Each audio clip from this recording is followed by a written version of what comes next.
इस particular movement को आपने अभी नीट पेपर लीक से किया है, बट आगे आपको और भी मुद्दे उठाने हैं ऐसे?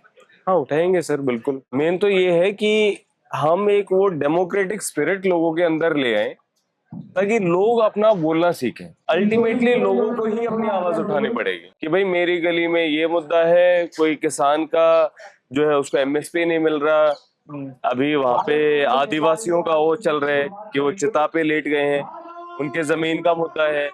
सब लोगों के अलग अलग इश्यूज हैं और उनको वो आवाज उठानी पड़ेगी।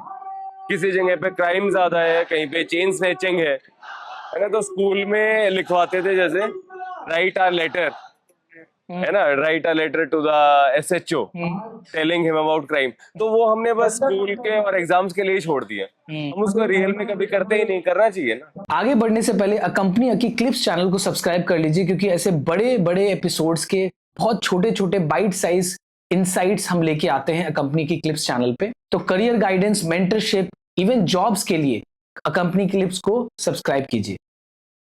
लोगों को अपने एमएलए एमपी का ही नाम नहीं पता कि कौन है हमारे यहाँ का एमएलए एमपी। इंटरेस्ट ही नहीं, किसी को इंटरेस्ट ही नहीं है ना। तो मैं कहता हूँ कि खुद की जिंदगी में तो इंटरेस्ट लाओ यार। क्योंकि अगर आप वो नहीं करोगे तो क्या होगा कि जो जैसा कर रहा है वो करता रहेगा, उसकी पावर बढ़ती जाएगी, वो कोई अकाउंटेबिलिटी आएगी नहीं। ये तो है ही, बिल्कुल ऐसा ही हो रहा है। और क्या, मैं कहता हूँ कि प्राइम मिनिस्टर के बारे में तो फिर भी लोग, हमारे जैसे लोग कुछ सवाल कर लेते हैं। जो एमएलए है, एमपी है, जो इवन जो सरपंच या काउंसलर है, उनका तो ऐसे ही अंधा खाता चल रहा है। आप उनके बारे में बात करो तो वो जो रिपोर्टर होते हैं उनके ऊपर इतना ज्यादा रिस्क होता है। हमने वो देखा भी, एक वो जो मित्र थे मुकेश, उनकी लाश मिली थी सेप्टिक टैंक में। राजीव प्रताप का भी हमने केस देखा कि उन्होंने हॉस्पिटल में देखा ये सब गड़बड़ है, उनको भी मार दिया गया, है ना। तो इस तरीके से तो फिर चलेगा नहीं ना, लोगों को आवाज उठानी पड़ेगी। अभी कुछ लोग बोलते हैं इसलिए उनके ऊपर ज्यादा डर रहता है, सब लोग बोलेंगे तो सबको तो जेल में नहीं डाल सकते, है ना। तो डेमोक्रेसी असली वही है कि सब लोग आवाज उठाएं, सब लोग बोले कि ये प्रॉब्लम है, डिमांड करें। ये प्रैक्टिकली लोग कर नहीं पाते क्योंकि लोग अपने अपने काम में बिजी होते हैं, लेकिन किसी को तो एक लेना पड़ेगा जो एक मूवमेंट लेके आए। जैसे पहले भी मूवमेंट्स आए थे, तो ये लोगों तक जागरूकता कैसे फैलाना चाहिए? सर, काम में बिजी की आप बात कर रहे हो, उसके बाद भी ये क्या है वो एल्विश यादव, हाँ, उसके व्लॉग पे कोई ये नॉनसेंस जो करता है, करोड़ों में व्यूज हैं। हाँ, तो वो देखने का भी तो टाइम आ ही रहा है ना। ये इतनी सारी रील्स जो वायरल वायरल जाती है, तो ये भी तो आप कर ही रहे हो ना। हाँ। तो जो चीज लोगों को इम्पोर्टेंट लगती है, हाँ। उसके लिए आप टाइम निकाल ही लो।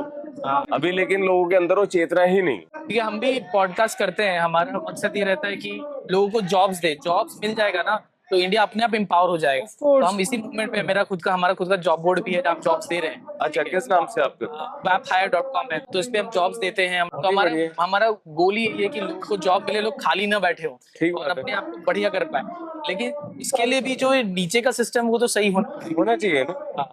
अभी government ease of doing business की बात करती है, तो कभी तो ईज ऑफ डूइंग बिजनेस गरीब आदमी के लिए भी करो ना यार। आप जो बड़े बड़े सेठ हैं, ईज ऑफ डूइंग बिजनेस है भी नहीं ना, बड़े बड़े सेठ हैं, उनके लिए आप रेड कारपेट बिछाते रहते हो। कोई गरीब आदमी वो सब्जी की रेहड़ी लगा रहे हैं, उसके ऊपर आप बुलडोजर चला रहे हो। एक वो औरत का वीडियो आया, वो वैसे फिजिकली डिसेबल्ड है, फिर भी देखो भीख नहीं मांग रही, वो मेहनत कर रही है, अपने मटके बेच रही है, उसके मटके तोड़ दिए। वहां पे कोई पानी पूरी बेच रहा था, गुड़गांव का शायद वीडियो था। वो एक बंदा है, वो खुद को सिंगम सिंगम बोलता है। ये कैसा सिंगम भाई? ये तो किसी गरीब आदमी का, उसने कैसे अपना पेट काट काट के उसने अपना वो स्टॉल बनाया होगा और उसने उसको तूने तोड़ दिया। हर बात में अतिक्रमण है, अतिक्रमण है। अरे यार, कोई इस देश में पैदा हुआ है, इस मिट्टी पे, इतना तो हक उसका भी होगा कि अपना एक स्टॉल खड़ा करके अपना कुछ कमाई कर ले। तो ये क्या है? ये सही नहीं है ना। हम लोग अपना चैनल चला, हम यही चाहते हैं कि एकदम ईमानदारी से सब चीज कवर करे जो है सच को। और आई एम श्योर आपको एक मजा आता होगा, एक सेटिस्फेक्शन होती होगी कि यार आज ये बढ़िया बात सो पाते हैं, है ना। अच्छा लगता है कि कुछ सही कर रहे हैं, कुछ लोगों को जॉब देना चाह रहे हैं, लोगों को ग्रोथ देना चाह रहे हैं, उसके लिए जितना कर सकते हैं कर रहे हैं, जॉब बोर्ड दे रहे हैं और इस तरह के लोगों को, विजनरीज को कवर कर रहे हैं। ये मूवमेंट मुझे लगा क्योंकि मैं इस तरह की चीजें करता नहीं हूँ। मैं, हमारा जो होता है कि बिलियनियर्स हो या जिन्होंने कुछ बड़ा किया है, उनका इंस्पिरेशन हम लोगों तक कैसे पहुंचाए, सही बात। उनके थ्रू जॉब्स कैसे दें, Correct. उनको बुलाते हैं, उनसे जॉब्स भी लेते हैं और इंडिया को देते हैं। राइट, ये हमारा मैंने वही किताब में भाड़ में जाए वो नौकरी में, उसमें मैंने एक बात कही है कि यार पैसा कमाना गलत नहीं है, लेकिन पैसा कमाना ही आपका प्राइमरी एम बन जाए, भाई हुक और बाई क्रूक। पहले आप ये सोचो कि पैसा ही कमाना है, दैट बिकम्स अ प्रॉब्लम। अभी आज के टाइम में लोग सजेशंस मुझसे मांगते रहते हैं, सर हमें बताओ वायरलिटी कैसे आएगी। मैं कहता हूँ यार पहले तुम ये तो देखो तुम्हें बात क्या कहनी है, उसके बाद ये सोचो कि इस बात को कैसे फैलाया जाए।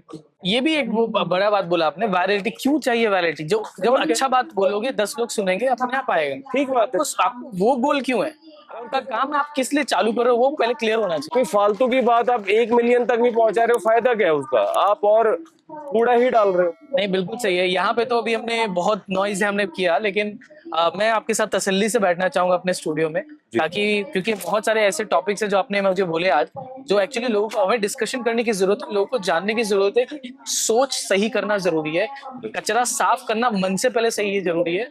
उसके बाद आप पहले अपने आप को साफ करो, उसके बाद आसपास साफ करो, अपने आप पूरा इंडिया साफ हो जाएगा। Exactly, India severely needs an intellectual revolution, a spiritual revolution. Those people have to come on politics as well, which I feel. Of course, Because otherwise वही हो रहा है जो होता रहेगा। एक बार समाज अच्छा हो जाएगा ना, ऑटोमेटिकली पॉलिटिक्स भी ठीक हो जाएगी। और इंसेंटिव सही अलाइन है, जैसे मैंने विजय जी हैं, विजय थालापति, क्या इंस्पायर कर रहे हैं, जबरदस्त। और क्या, I just love this guy। जिस वे में 1-1.25 महीने में उन्होंने जो कर दिया है, ठीक बात है, सही लोगों ने सही लोगों को चुना, फटाफट वो चीज कर रहे हैं, क्यों नहीं और हो सकता है। सिंसेरिटी की जो मैंने बात की, लोग वोट करते हुए क्या कहते हैं कि यार मैं ना इसको वोट दूंगा क्योंकि काम खराब है, कि मुझे वो ईमानदार लग रहा है, लेकिन ना उसको तो वोट खराब हो जाएगा। अरे तू भाई किसी करप्ट इंसान को वोट दे भी देगा, वो जीत भी गया, वो कौन सा तुझे अलग से मेडल देगा। जो ईमानदार इंसान खड़ा हुआ, अगर मान लो उसे 10,000 वोट भी मिल जाए, उसको ये लगेगा ना यार कि चलो मैं हार गया, लेकिन यार 10,000 वोट मिले हैं, मैं अगली बार भी लड़ूंगा। शांत किशोर जी लड़े लेकिन जीते नहीं। अब कैसे उनकी हिम्मत बनेगी अगली बार, बताओ। कितना मेहनत किया, कुछ सोचा, कुछ प्लान किया, तो फिर जिताया नहीं। तो लेकिन वही ना, लोग पता नहीं अजीबोगरीब बात, कोई लॉजिक नहीं कि वोट खराब हो जाएगा। अरे भाई वोट तूने आप खराब कर दिया, तूने करप्ट इंसान को जिता दी। वोट का असली मकसद ये था कि तो उसको वोट, और उसको तो कमाने ही आना है, वो तो कमाने का ही सोचेगा और तो कुछ करेगा नहीं।